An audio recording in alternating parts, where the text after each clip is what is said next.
Washington. In the early stages of the coronavirus outbreak, the Chinese government moved quickly to ban wildlife consumption and crack down on certain wet markets, where snakes, civets and other exotic animals are sold along with more traditional livestock. Scientists applauded the move as long overdue, but some fear it won't last, and they argue much more needs to be done to guard against future diseases that can make the animal-to-human leap. Experts also worry that President Donald Trump's unsupported suggestion, echoed by Secretary of State Mike Pompeo, that the virus escaped from a Chinese lab, rather than emerged in a wet market, could undermine efforts to confront a dangerous and recurring source of potential disease outbreaks, wildlife trafficking. It is deflecting and diverting attention from the real problem, said Peter Lee, an associate professor of East Asian politics at the University of Houston downtown and a consultant for animal welfare groups.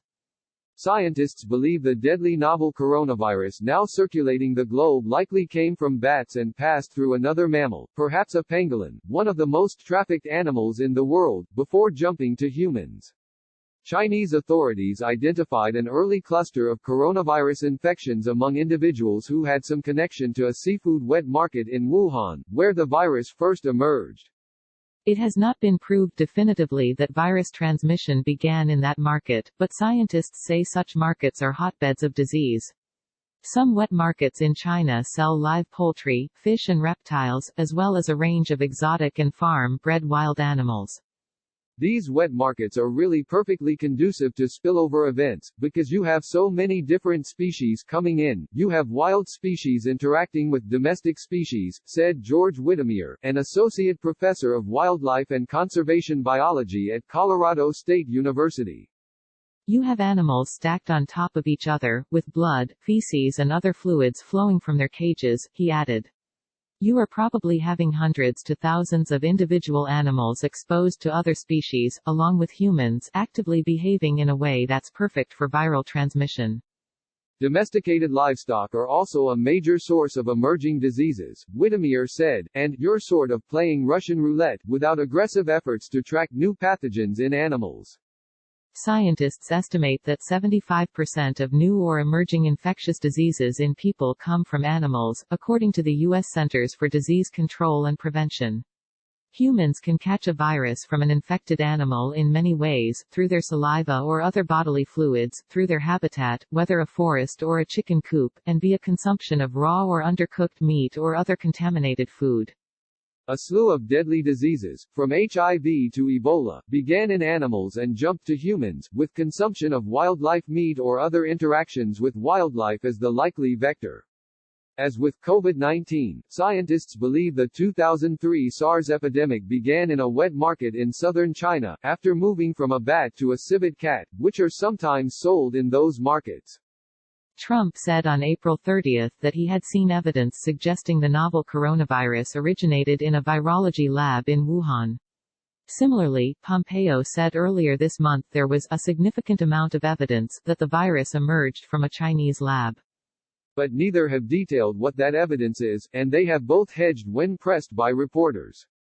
We don't have certainty about whether it began in the lab or whether it began someplace else, Pompeo said during a media briefing on May 6. And other officials have contradicted their assertions. Anthony Fauci, the nation's top infectious disease expert, has said the scientific evidence does not support the theory that the virus was man-made.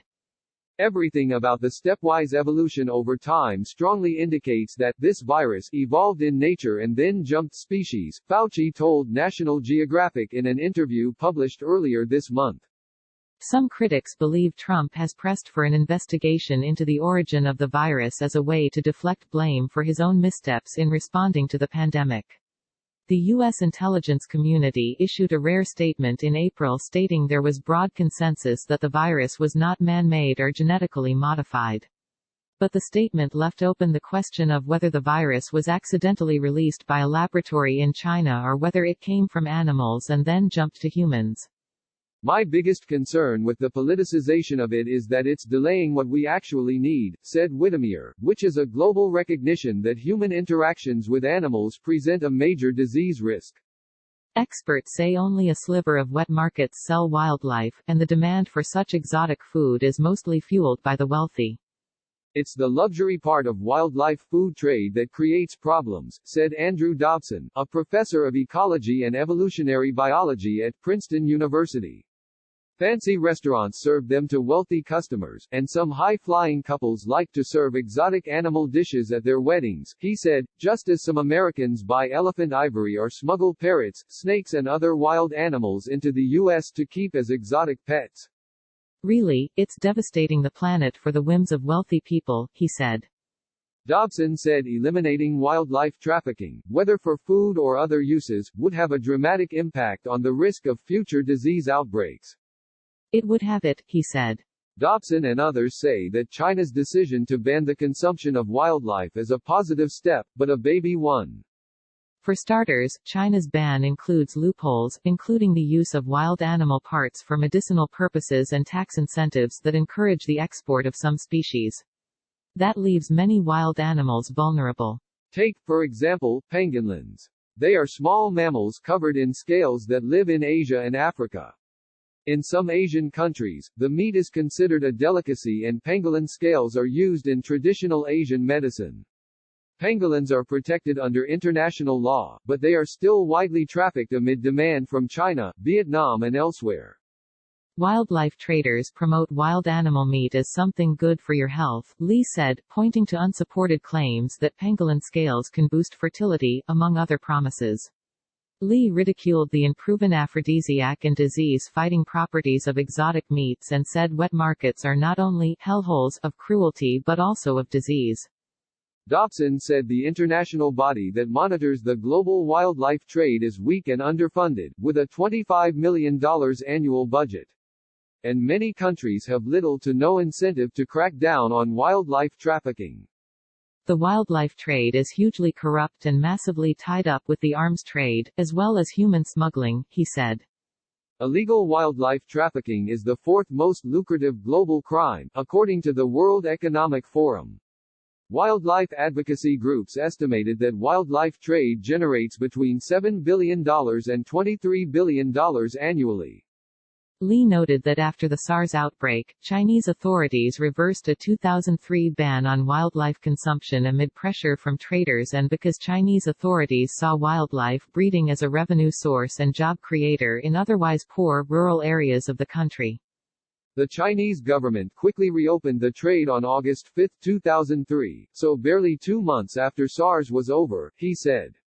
Even if China keeps its new ban in place, other Asian countries have not yet followed suit, despite new pressure from animal rights groups and conservation experts who point to the devastating impact of COVID-19.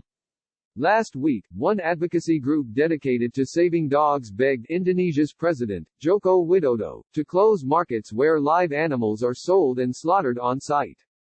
It is shocking to see markets selling wildlife and domesticated animals in full operation, many of which are in densely populated cities such as Jakarta, Medan and Manado, providing almost identical environments to those from which COVID-19 emerged, reads a May 12 letter from a coalition called Dog Meat Free Indonesia. Still, Lee and others say they are optimistic that the catastrophic toll of the coronavirus pandemic, in terms of worldwide deaths and the global economic contraction, will lead to a more aggressive crackdown on wildlife trafficking in China and elsewhere. Whittemire said the Chinese government will face intense domestic and international pressure to keep its current ban in place, and other world leaders should also be motivated to step up tracking and enforcement. But any such effort will run up against strong political and cultural headwinds, he added. I will be so disappointed in humanity if, after putting ourselves through this much pain, that we would be that short-sighted, not to address wildlife trafficking, he said. It's a loaded gun for us, as we see.